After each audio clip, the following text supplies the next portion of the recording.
Alright, magandang umaga or magandang araw sa atin at nandito po na naman ulit si Brother JP upang magatid sa inyo ng ating bagong topic. Medyo maganda tong topic, hindi medyo, maganda talaga tong topic natin na pinamagatang AKO or ako, me. Okay? Yan o, ako. Right? Okay, saan natin ha? Parang napakasimple, hindi ba? Sabi lang ako, di ba? Kasi araw-araw, ginagamit natin ang salitang ako. Araw-araw yan, di ba? Ako, me. Ang salitang ako ay parte yan ng ating lingwahe. O pa-English man or whatsoever, nandiyan nakakasama yan sa lingwahe natin. Lahat tayo ay gumagamit ng salitang yan. Ang salitang ako. Bakit natin pinamagatan ng topic na ako or me? Ano ba ang ibig sabihin ng salitang ako? Okay? The word me indicates pointing to oneself. Ang salitang ako ay tumutukoy sa pang-sarili or pansarili. Dahil hindi naman natin pwedeng gamitin ang salitang ako kung ibang tao ang tinutukoy natin, hindi po ba? Di ba? Siya yun. Sila yun. Ganun, di ba? Pero pag ako, it points on me alone or oneself only, di ba? The word me is used by a person to refer to himself or herself as the object. Ang salitang ako ay ginagamit ng isang tao upang iparating sa sarili niya at sa ibang tao na ang punto de vista or point of view o deklarasyon o sinasalita niya ay nanggagaling sa kung ano ang sa paningin niya o paniniwala niya na siya ang kauuwian ng kanyang sinasabi o iniisip. At kadalasan, may pangsariling kadahilanan. Okay? Ang salitang ako, kapag ginagamit para itanyag o gawing popular ang sarili, di po ba?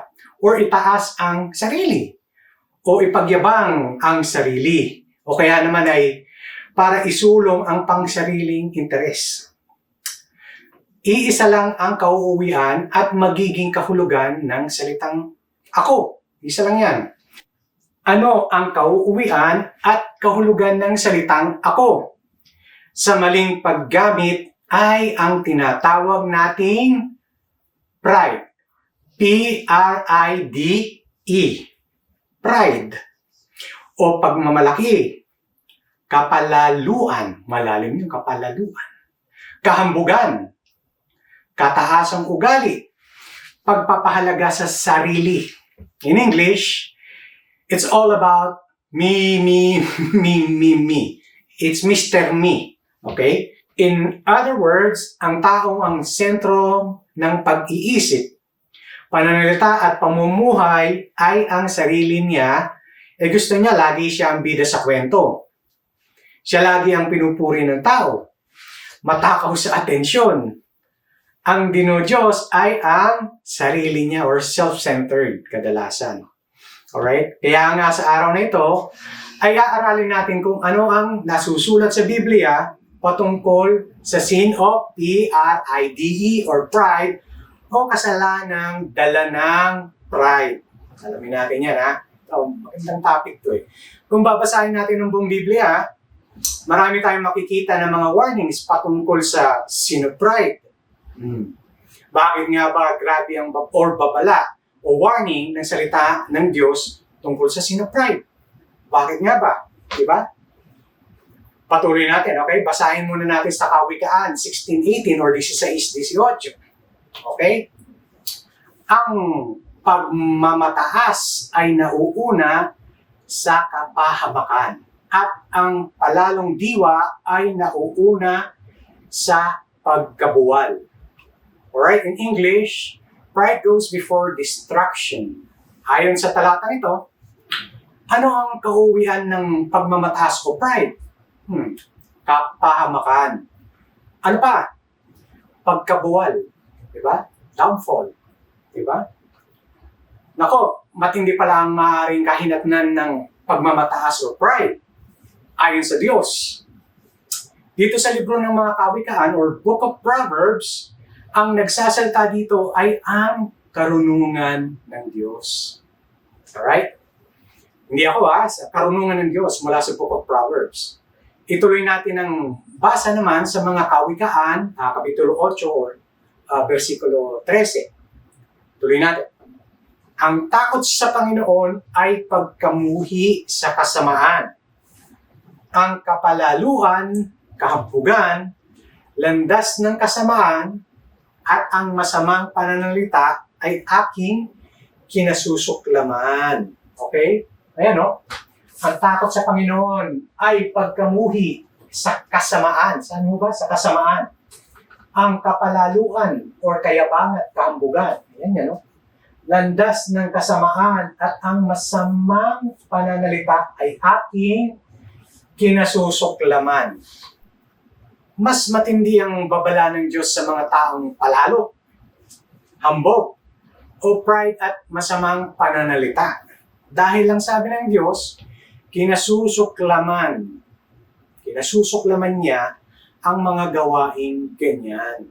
Kaya nga ang sabi sa talata, ang takot sa Panginoon ay pagkamuhi sa kapalaluan. Ano bang ibig sabihin ng pagkamuhi? To hate or hate the kapalaluan, di ba? Kahambugan.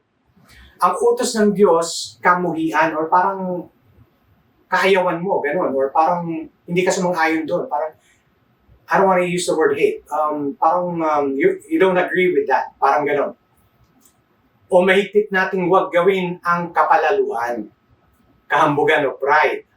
Kaya kung tayo ay totoong may takot sa Panginoon, susunod tayo sa utos ng Diyos na kamuhian din natin ang kapalaluan, kahambugan, at pride. In other words, kung hindi natin kinakamuhian o patuloy tayong namumuhay sa kapalaluan o sa kayabangan o kahambugan, ibig sabihin nun wala tayong takot sa Panginoon. Diba? Kung patuloy mong ginagawa yung ganon, na alam mo na mali ang gawain at kinamumunian ng Panginoon Diyos, so bakit mo patuloy na ginagawa? So saliksikin pa natin yung sinabi sa Kawikaan 16:18 na binasa natin. Sino nga ba ang pinakaunang nakagawa ng kasalanan sa kapalaluan o sinupride na nauwi sa kapamahakan, tama ba? At pagkabuwal o pagkahulog or fall. O sino nga ba? Diba? Sino ang unang nakagawa ng kasalanan ng kapalaluan? Alright? Siguro marami sa atin, hindi natin alam to So basahin natin sa Asayas, Kapitulo 14, 12-15. Alright? Nahulog ka mula sa langit. Ikaw na tinatawag na tala sa umaga. Ibinagsak sa lupa. Ikaw na nagpasuko ng mga bansa. Sinabi mo sa iyong sarili, aakyat ako sa langit at ilalagay ko ang aking trono sa itaas ng mga bituin ng Diyos. Uupo ako sa itaas ng bundok na pinagtitipunan ng mga Diyos sa bandang hilaga. 14. Aakyat ako sa itaas ng mga ulat at magiging gaya ng kataas-taasang Diyos. Pero ang nangyari sa iyo, dinala ka sa lugar ng mga patay sa pinakamalalim na hukay. Aba, may inihulog ang Diyos mula sa langit at binagsak niya sa lupa. Ano ba ang dahilan? Ayon sa talatang 13, itong persona na ito ay nagsabi sa kanyang sarili na aakyat ako sa langit at ilalagay ko ang aking trono sa itaas ng mga bituin ng Diyos. Diyan nakikita natin ang paggamit niya ng salitang ako. Si Mr. Ako pala, itong persona na ito. Okay? Mr. Me. Ano pa ang sinabi ng persona ito? Uupo ako sa itaas ng bundok na pinagtitipunan ng mga Diyos sa bandang hilaga. Yan o. Titipunan ng Diyos ang may bandang hilaga. Uupo ako, sabi. Ang salitang ako, talagang umiiral sa personang ito. Kasi puro ako ang sinasabi. Or puro ako ang sinabi. Ano ba talagang gustong mangyari ng personang ito kung bakit puro ako ang sinasabi niya sa mga plano niya? Bandang huli, sa personang ito, or sa personang din ito, nanggaling ang talagang layunin at mababasa natin ang sinabi niya sa talatang 14. Anong sinabi niya? Sabi niya, aakyat ako sa itaas ng mga ulap at magiging gaya ng kataas-taasang Diyos.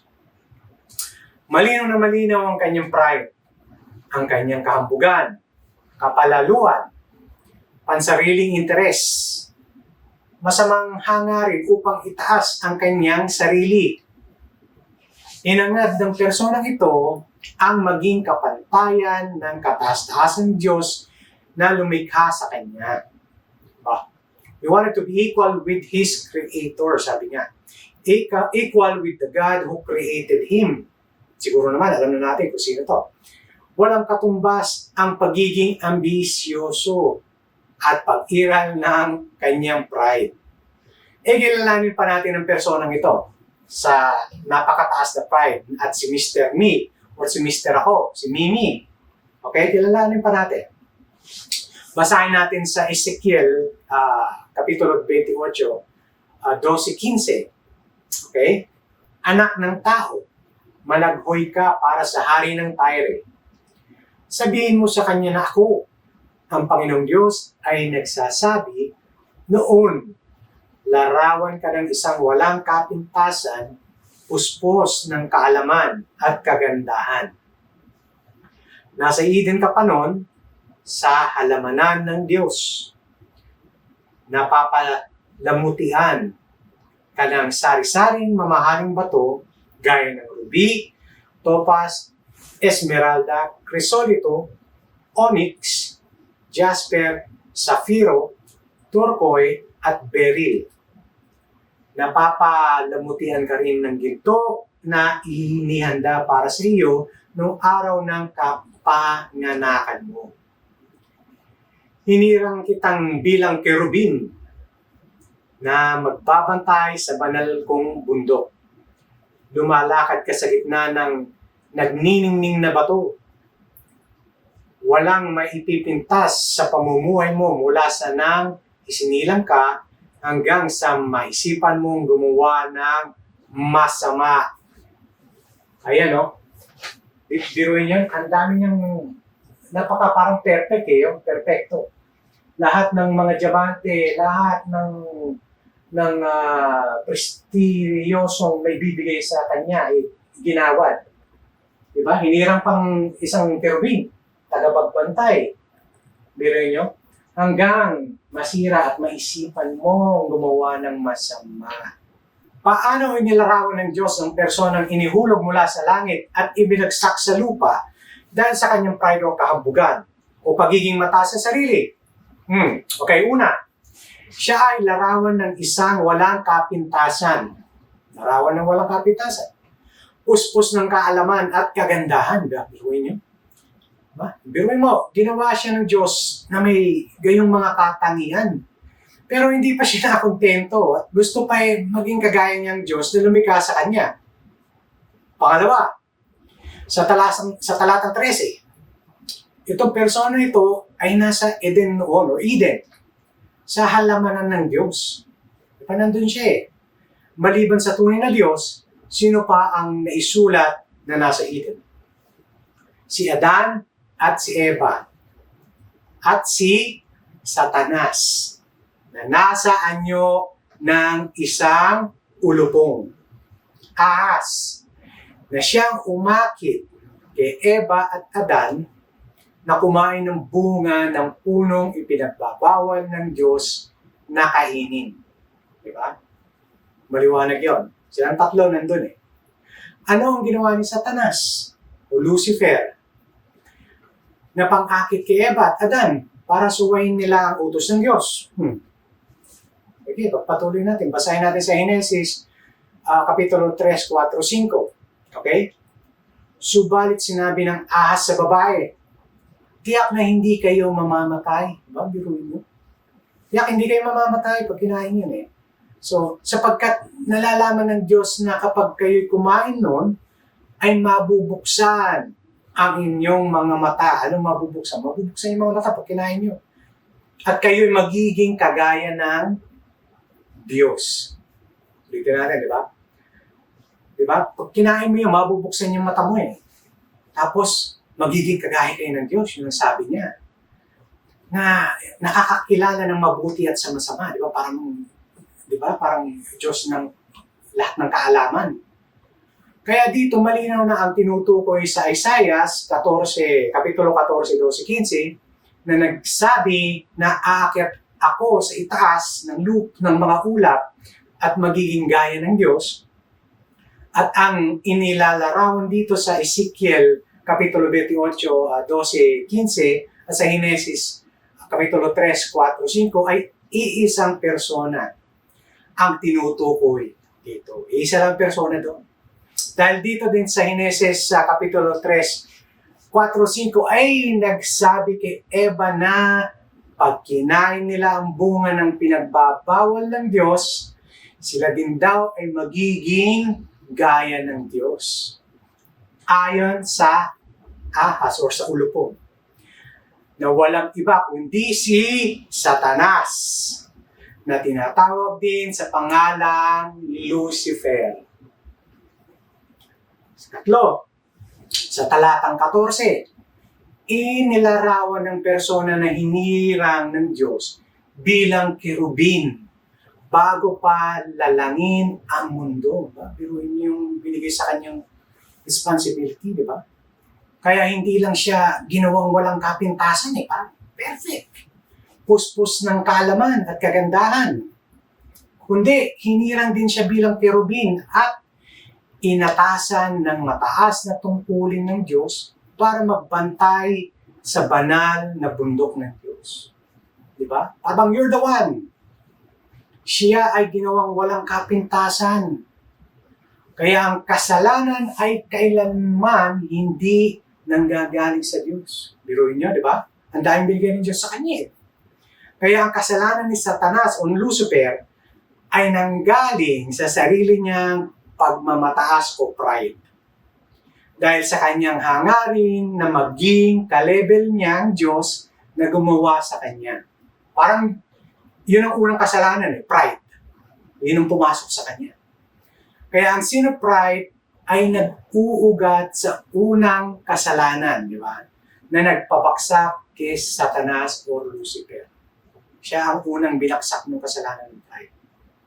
Kaya grabe, matindi ang sin of pride o kasalanan ng pagiging mapagmataas. Matindi yan Sa pansariling interes ang isinusulong dahil meron itong layunin na pang sarili, parang gusto mo palagi na ipasok yung sarili mo ron Parang ikaw palagi, parang you will benefit, you won't do anything without having, benefiting from something that you do. Even na negative na, or malining ginagawa mo, basta may pasok mo yung gusto mo dahil para sa iyo yun di ba? Sa pansarili mong interest or na nauuwi sa pride, di ba? Because pride is all about oneself. The center of pride is the person itself. Totoo yan, di ba? Kaya ganun na lang ang pagkamuhi or pagkasuklam ng Diyos sa kapalaluhan at kahambugan. Gawin nyo. Ayon yan sa nabasa natin kanina sa Kawikaan na 8:13. Kaya dapat nating isapuso ang mahigpit na warning or babala ng salita ng Diyos tungkol sa sin of pride or kahambugan. Diba? Kung isipin natin, diba? Kadalasan, hindi na natin nakikita yung sarili natin na parang yabang na natin. Parang too much na, parang me. Social media, sa the way we talk, sa mga ibang tao, parang palaging nandun yung profile natin na kayabangan, kahambugan, na kadalasan hindi na natin nakikita Kasi bulag na tayo. Parang common na sa atin yun. Pero kung isipin mo, isa na tayo rin eh. Di ba? Sa kasalanan na yun, na hindi natin nakikita. Kadalasan. Or ayaw natin tignan. Isa rin yan, di ba? Ayaw natin tignan. Ayaw natin alamin. Kasi nga, gusto mo palaging ipasok yung sarili mo ron. Di ba? Para bang hindi kumpleto yung conversation or isang bagay na hindi mo nilalagay yung para bang signature mo ron ng kayabang. Pagpatuloy natin. Ang isang tunay na Kristiyano na nagpapatuloy sa sin of pride ay hindi sumasalamin sa tunay na pagiging bagong nilalang ng Panginoong Yesu Cristo. Diba? I mean, nagpipreach ako ngayon now because I was once like that. Diba? Doon ako nanggaling. Ako yung pinakamayabang na tao sa makikilala mo. Hindi ako yun. That's me. Walang, yung name ko is Brother JP. Diba? JP? Hindi. That's M.E. Yun yun. Ako ang hari ng me. That was before I became Christian. Na, di ba, hindi ka naman perfect agad kung Christian ka. Kaya, with the blessing of Holy Spirit and with the blessing of Jesus Christ, sabi nga nila, ipilit mo, tinatagoy yung sarili mo para baguhin yung mga ganun. Okay? O anyway, pagpatuloy natin. Ang isang tunay na Kristiyano na nagpapatuloy sa sin of pride, yun nga, sa pagsunod sa yapak sa steps ni Satanas o Lucifer na kinasuklaman ng Diyos kung kaya't siya ay inuhulog mula sa langit at binagsak sa lupa. Kaya siya tinapon sa lupa eh. Ganun yung ibinagsak mula sa langit sa lupa. Okay? Mismong Panginoong Jesus ay nagsabi sa Mateo 23:12 na ganito. Ang salita ng Diyos, okay, ayon yan sa Tagalog Contemporary Bible, ang nagpapakataas ng kanyang sarili, alright? Ang nagpapakataas ng kanyang sarili ay ibinababa ng Diyos. At ang nagpapakababa ay itinataas ng Diyos. Okay? Ang nagpapakataas sa sarili, ibinababa ng Diyos. Ang nagpapakababa sa sarili, yun naman ang itinataas ng Diyos. Maliwanag, di ba? Hindi ba yun ang ginawa ng Diyos kay Satanas o Lucifer? Ginawa siyang walang kapintasan. Di ba? Kung isipin nyo, perfect eh. Puspos ng kaalaman at kagandahan, nasa iyo na lahat eh. Biro mo nasa iyo na lahat. Pero bakit pumasok sa isipan mo na gusto mo rin maging Diyos? Di ba? Dahil sa pride. So, binigyan ng mahalagang katungkulan. Lahat eh. Kerubin. Subalit nung si Satanas, hinaging palalo. Ambo. Committed the sin of pride. Siya ay ibinaba, pinarusahan, inihulog at ibinagsak ayon sa talatang binasa natin. Binagsak siya, itinapon siya sa lupa. Kaya mga kapatid, seryoso nating pagsikapan at itanim sa puso at isipan natin ang mga warning ng Diyos about sin of pride. Okay? Ang kapalaluan o kahambugan. Dahil ito ay seryosong bagay sa Panginoon. Okay? Maraming anyo ang sin of pride. Okay, isa-isa natin. We'll try our best na alamin natin kung ano yung mga iba-ibang anyo ng sin of pride. Dahil si Satanas ay patuloy na gumagawa ng mga bagong kaparaanan upang ang isang Kristiyano ay mahikaya or mayaya niya at maisama niya sa kanyang sin of pride. Diba? Nagaya ng ginawa niya kay Eva at Adan. Continuous yan na ginagawa niya. Para siya nagre-recruit. Ang sin of pride ay naikukubli sa iba't ibang anyo or kaparaanan. Parang cover up or nagkakaroon ng disguise. Okay? Sa ibang ways. Sa ibang, kaparaanan. Lagi natin pakatandaan na Satan's sin was pride. Despite the fact that God had created Satan, and despite the fact that it was God who gave Satan the power and beauty he possessed, Satan wanted the glory and credit for himself. Satan did not want to worship God in response to the gifts of God had given him. Instead, Satan wanted to be worshipped because he wanted to be God himself. Parang gusto niya maging Panginoon na kagaya ni God. Okay? Satan viewed himself as glorious instead of what he actually was. A reflection of God's glory. Di ba? Yun ang sin of pride. Kaya minsan, parang we pause and then we think, parang yung nasasalamin sa atin. Parang, minsan we have to evaluate ourselves if we are really truly walking in pride. Diba? Ang sinful pride ay ang hindi pagkilala na ang tanging Diyos lang ang worthy o karapat-dapat sa kaluwalhatian at pagsamba dahil tanging ang Diyos lang ang lumikha ng lahat-lahat. Only God is able to accomplish things entirely in and of Himself. Tanging Diyos lang ang banal, makapangyarihan. Tayong lahat ay nilalang lang ng Diyos. Nilalang lang tayo eh. Kaya kailanman, ang nilalang ay hindi pwedeng maging kapantay o makahigit sa Diyos na lumikha ng lahat. Di ba? Kaya wala tayong karapatan na magmataas. Hindi lang sa Diyos. Wala din tayong karapatan na magmataas kahit kanino man dahil pag ginawa natin yon, para na din tayong nagmamataas sa Diyos dahil sa pagsuway natin, sa utos niya na hindi tayo dapat maging mapagmataas o hambog. Yun ang utos niya eh. Maliwanag yun eh, sa mga binasa natin kanina. Yun ang utos niya eh. So bakit tayo tutulad dun sa mali na ganun, diba? So, ang sin of pride ni Satanas ay malinaw na rebellion laban sa Diyos. Parang, kung gagawin natin yun, parang tayo rin, rebellious din tayo kay God, diba? So, nakita natin sa nabasa natin kanina sa Isaiah 14:12 or Kapitulo 14 and 14, 12, 14. Ang kahumbugan o pagnanasang maigitan ang Diyos at alisin sa Diyos sa kanyang trono upang si Satanas ay makapaghari o makapaghari-harian sa langit at lupa gaya ng tunay ng Diyos.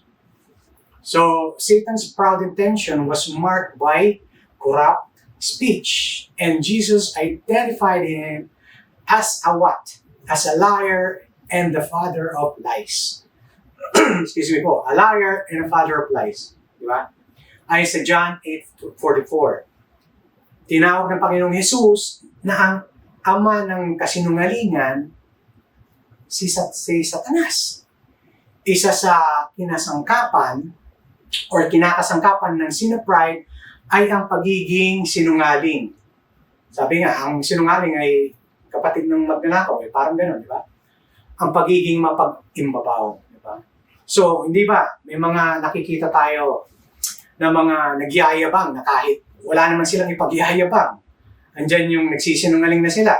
Gumagawa na ng kwento, di ba? Para lang mapagyabang o para may taas yung mga sarili nila sa kanilang mga interes. Parang may dagdag bawas palagi.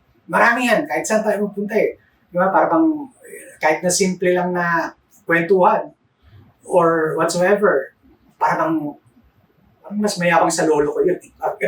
Di ba? Alam niyo yung kwento na gano'n. Kaya ang sin of pride, yung mahatak pa yan ng iba't ibang klaseng kasalanan eh. Totoo yan, parang magnet. Ina-absorb niyo yung mga iba-iba pang klaseng kasalanan. Okay? Parang high blood pressure yan, may diabetes, may ganyan, parang magkakasama, di ba? So kagaya din ng pagiging saking, ganit sa kapangyarihan, material na bagay, posisyon, kung saan man, di ba? Gobyerno man yan, posisyon man sa trabaho, di ba? Katungkulan, or kung saan mo makikita na sa labas ng bahay or sa loob ng bahay, di ba? Parang palaging, yung posisyon, importante. Lahat yan nagiging sangkap of pride. Nakikita natin yan sa politics. Diba? Politics man yan o religious institutions. May iba, kaya gusto, mahalal eh. Diba? Kaya iba, gusto makaupo sa gobyerno dahil para magkaroon ng titulo. Matawag na senador, congressman o mayor, di ba? Barangay tanod nga lang, may habak ni kapitan nga lang. Kung makaasta, kala mo talagang presidente na, di ba?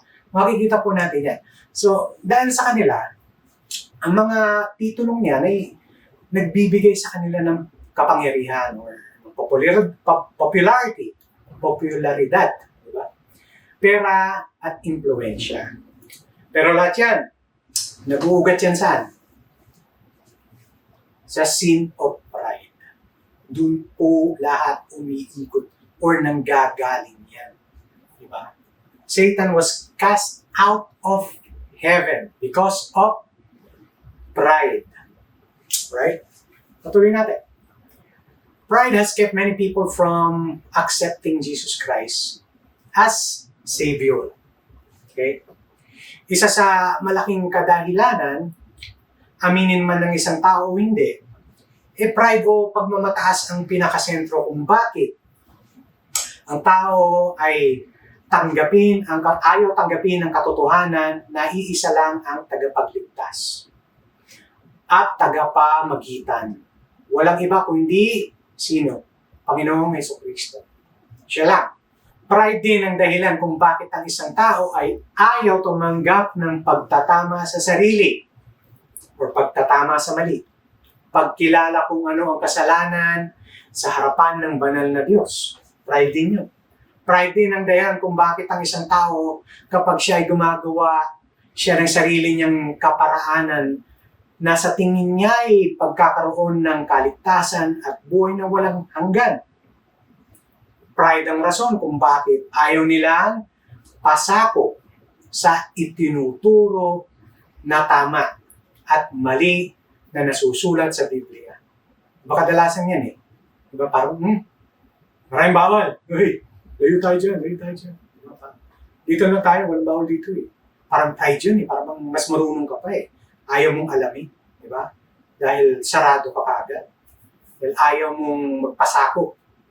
So, basahin natin sa 2 Korinto, 10:18. Sapagkat hindi ang pumupuri sa kanyang sarili ang tinatanggap, kundi siya na pinupuri ng Panginoon. Yan o. Sapagkat hindi ang pumupuri sa kanyang sarili ang tinatanggap, kundi siya na pinupuri ng Panginoon. Ano nga ho ba yun? Kanino nalulugod ang Panginoon? Sa taong kanyang pinupuri at hindi sa taong pumupuri sa sarili. God has the final say in everything. God has the final say who He will bless and who He will curse. Diba? Ano nga ba ang pwede nating ipagmalaki? Basahin natin sa 1 Korinto 4:7. Bakit sinasabi ninyong nakakahigit kayo sa iba? Ano ba ang meron kayo na hindi nagmula sa Diyos? Kung ang lahat ng nasa iyo ay nagmula sa Diyos, bakit nagmamalaki kayo na parang galing mismo sa inyo ang mga ito? Diba? Tingnan nyo nga ho yan. Diba? Bakit sinasabi ninyong nakakahigit kayo sa iba? Wow! Diba? Ikaw na. Ano ba ang meron kayo na hindi nagmula sa Diyos? Kung ano man bagay yan. Talino, yaman, diba? Ano ba ang meron kayo na hindi nagmula sa Diyos? Kung lahat ng nasa inyo ay nagmula sa Diyos, yan, bakit nagmamalaki kayo na parang galing mismo sa inyo ang mga ito? Diba na, yan o, natawa-tawa eh. So isipin mo, bakit nagmamalaki ka? Hindi naman galing sa iyo lahat siya. Wala naman palang galing sa iyo na hindi nang galing sa Diyos. Tapos, kung makapagmalaki ka, diba? Unlimited, only rice. Diba? Bakit nagmamalaki kayo na parang galing mismo sa inyo? Ang mga ito, yan o. Dapat yan, piniprint natin sa fridge eh. Nilalagay natin yun doon. O kaya pagising mo, nasa salamin mo. Nandun, di ba? O, huwag ka magmalaki ngayon. Dahil tignan mo, ayusin mo yung sarili. Wala naman palang nanggaling sa atin na hindi binigay ng mahal na Panginoon eh. Di ba? So, tuloy natin. Meron ba tayong pwede ipagmalaki o ipagyabang? Yang sabi sa talatang binasa natin, meron daw ba tayong meron na hindi nagmula sa Diyos? Di ba? Kaya kung ang lahat ay nagmula sa Diyos, bakit daw nagmamalaki ang isang tao na parang galing mismo sa atin ng mga bagay kung anong meron tayo, bakit tayo nagmamalaki? Oo, nagsikap tayo, pero dahil sa pagsisikap lang natin, kaya tayo nagkaroon ng magandang buhay? Dahil ba, nagtrabaho ka, nag-aral ka, kaya tayo may magandang buhay? Parang it's me, di ba? Parang yun eh. Ako ang nagtaguyod ng pamilya ko, ako lang to. Wait a minute, di ba? Wait, hindi. Di ba? Sa Diyos pa din nanggaling ang ating buhay. Lakas at talino. Ang kakayahan. Ang tamang sitwasyon para tayo ay magtagumpay sa ating pagsisikap. Di ba? Ulitin natin yan. Sa Diyos, kanino nanggaling? Sa Diyos nanggaling yun eh. Nabigay sa atin, di ba? Yung lakas, talino, kakayahan, tamang sitwasyon para tayo magtagumpay, kung ano man yung pinagtagumpayan natin, nanggaling lahat yun sa Panginoon Diyos. Kaya ang pag-angkin sa isang bagay na ang Diyos ang nagpala o nagbigay ng biyaya sa atin, ay ano? Anong klaseng kasalanan niya? Sin of pride. Dahil hindi ito pagkilala sa Diyos na pinagsimulan ng lahat-lahat sa atin. Sa kung anuman ang meron tayo. Kasi parang lumalabas, ikaw na lang yan eh. Ikaw lang lahat. Diba? Parang, I don't care. It's me. I went to work. I take home the paycheck. I take home the cheese. Diba? Parang, it's me. I deserve this. Doon ngayon lumalago or lumalaki minsan o kadalasan yung kayabangan nun eh. Doon lumalabas yun. No, I make this. I deserve it. Yun yung the word deserve. I deserve this. I work hard because it's me. Diba? Reevaluate yourself. Diba? Because it's me. Ganun yun eh. So that's why we give God the glory. He alone deserves it. Tanging Diyos lang ang dapat maluwalhati at maitaas natin. Hindi ang ating mga sarili kahit sa anumang kaparaanan. Diba? Diba? Diyos lang. Ang sin of pride, ang isipin ng isang tao na ang Great Commission para ipalaganap ang Ebanghelyo ng Kaligtasan ay nakasalalay lang sa iisa o iilang tao. Huwag nating isipin na kung wala tayo sa gawain ng Panginoon ay hindi uusad o lalaganap ang gawain ng Diyos. Sin of pride yun. Diba? Sino ba tayo? Nilalang lang naman tayo ng Diyos. Minsan, kailangan, tinatanong natin yung sarili natin. Teka, sino ba ako? Ano ba ako? Sino ba tayo? Nilalang lang naman tayo ng Diyos. Kaya at pwede niyang gawin. Ang gusto niyang maging kaganapan ng gawain ng kanyang iglesia o ebanghelyo ng kaligtasan with or without you, with or without me. Okay? Kaya niya. Hindi niya tayo kailangan kung in other explanation. Diba? Ang magamit tayo o gawin tayong kasangkapan o instrumento ng Diyos para sa gawain ng kanyang iglesia ay dapat nating ipagpasalamat.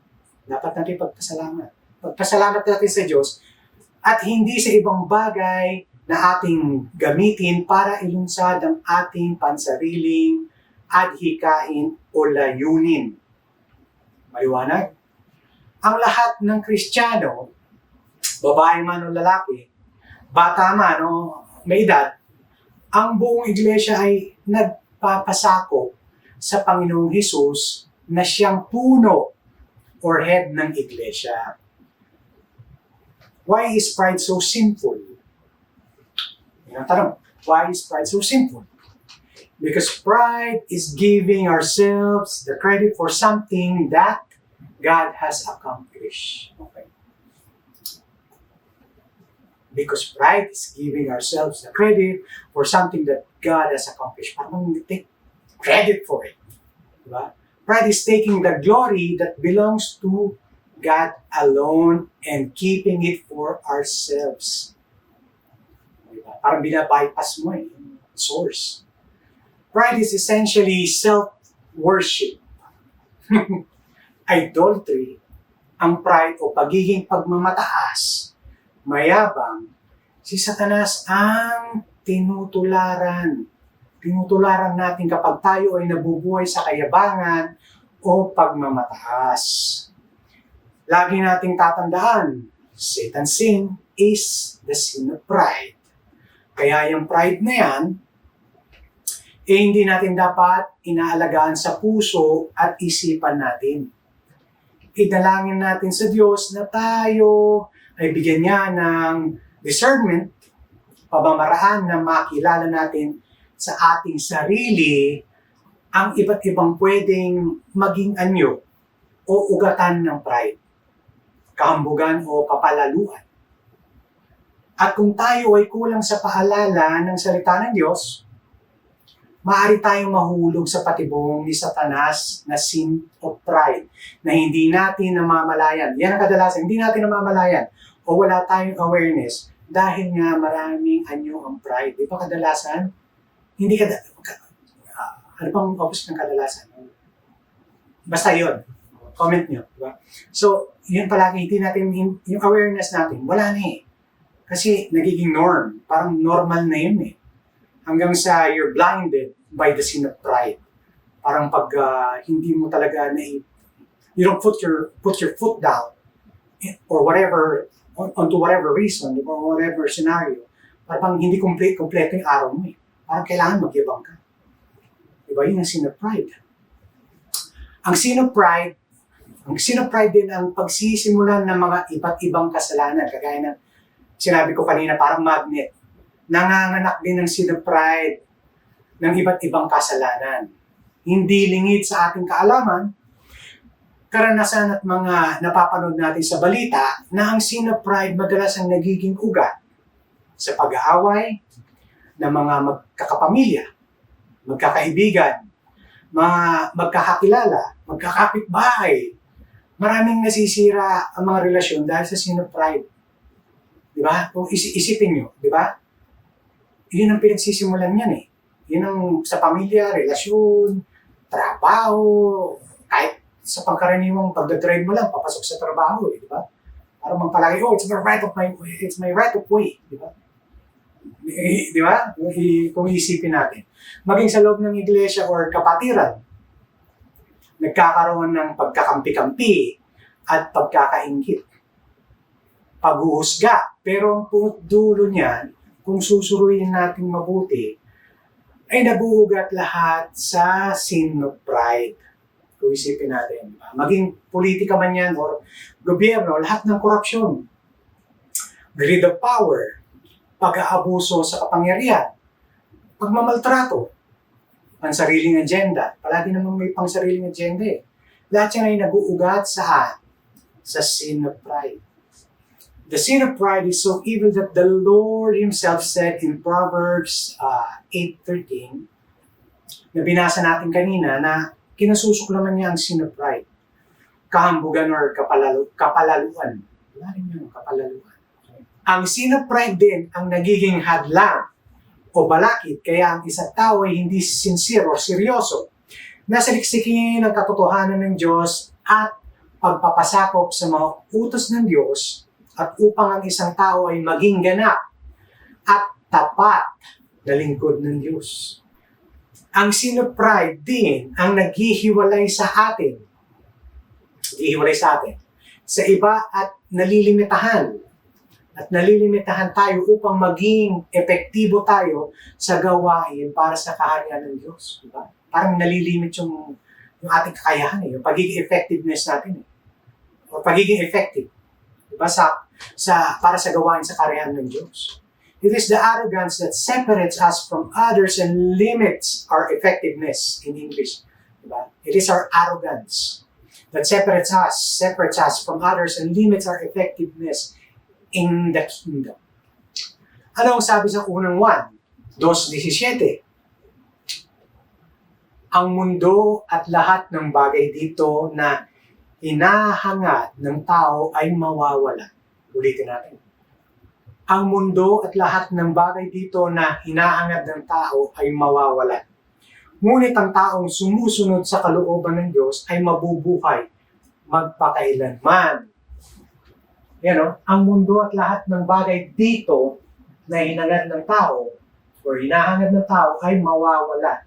Ngunit ang taong sumusunod sa kalooban ng Diyos ay mabubuhay magpakailanman.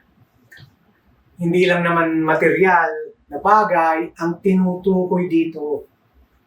Ang sabi sa lahat ng bagay, kaya anumang bagay, gaya ng ating buhay, lakas, karunungan, power, influence, leadership, talent, mga mahal natin sa buhay, prioridad o priorities natin sa buhay, lahat yan ay pansamantala lang.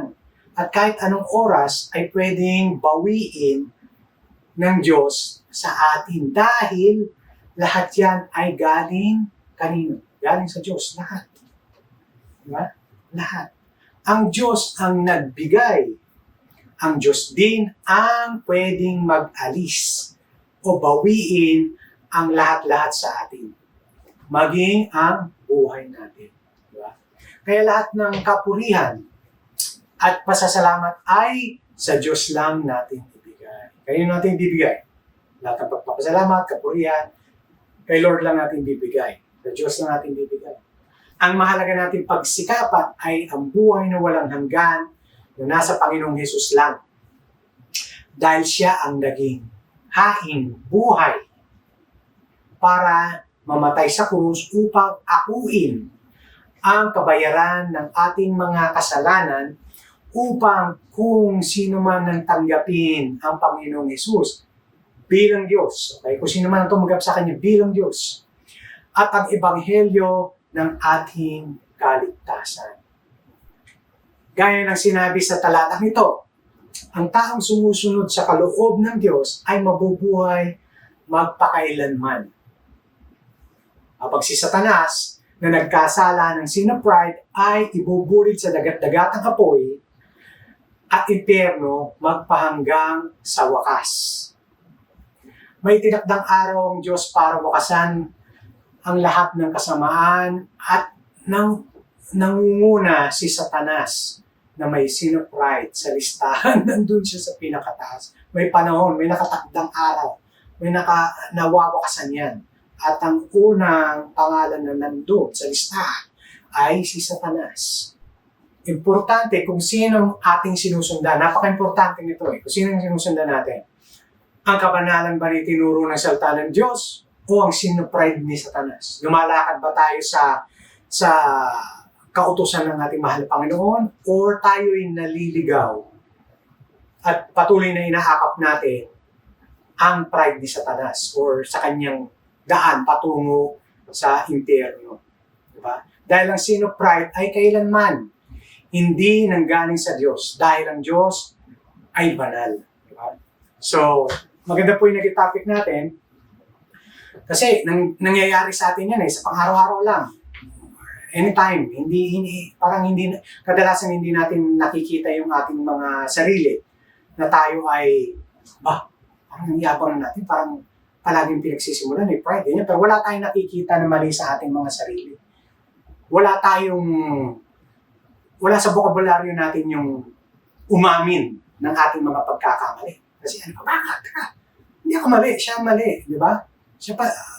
Ako palagi ang tama, dahil ganito ako Ganyan ako, malaki sweldo ko di ba? Magandang kinabuhay ko Wala akong tama dahil ako nagtataguyod ng pamilya. Sa trabaho naman. Akong tama dahil may PhD ako Di ba? Galing ako sa MIT, galing ako sa LaSalle, galing ako sa UP, di ba? So, ako yun, di ba? So, palaging kahit sa anumang bagay, kahit sa pamilya natin, parang walang patatalo. Di ba?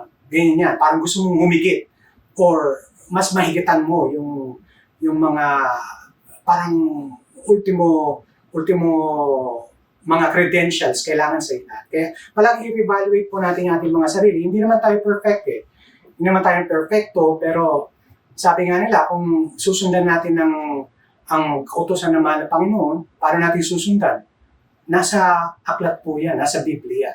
So, kaya po tayo palaging magsusumikap na na baguhin yung ating alam naman natin pagkakamali. Huwag tayong matakot na humawak ng Biblia. Huwag tayong matakot na mag-open ng Bible. Huwag tayong umakap sa tradisyon.